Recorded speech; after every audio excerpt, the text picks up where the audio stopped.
שלום חברים, מה שלומכם? כמו שאתם רואים, עכשיו אנחנו עושים סקירה על החץ והקשת. אם אתם זוכרים שהזמנתי מסין, אם לא ראיתם אני אעשה קישור למטה או בתיאור.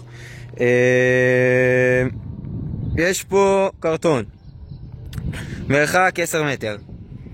בואו נתחיל. יש לנו פה שחקן מעולל.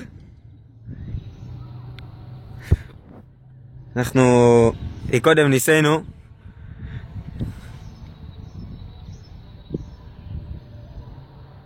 יש לו שלוש ניסיונות.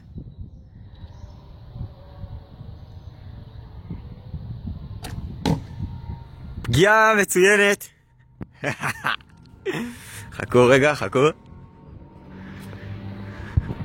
פגיעה אחת.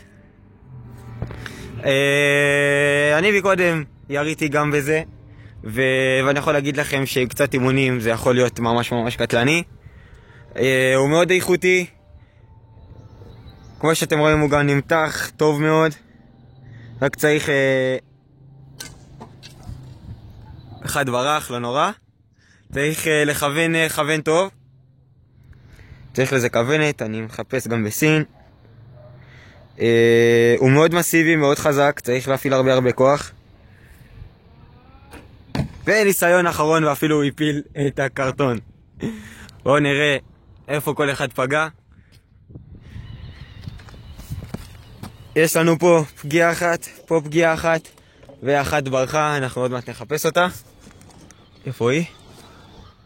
טוב, אנחנו עוד מעט נחפש אותה. זהו חברים,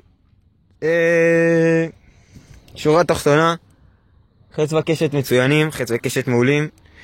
חלק מהאנשים אמרו לי שהוא לא כזה טוב. אני אומר לכם שעד עכשיו שיחקתי איזה רבע שעה, 20 דקות, והם פשוט מצוינים, באמת. רק צריך להתאמן על זה, צריך על זה הרבה כוח. וזהו חברים, שיהיה לכם יום טוב, ולהתראות. אל תשכחו לשים לייק, לשתף כמה שיותר. ביי ביי.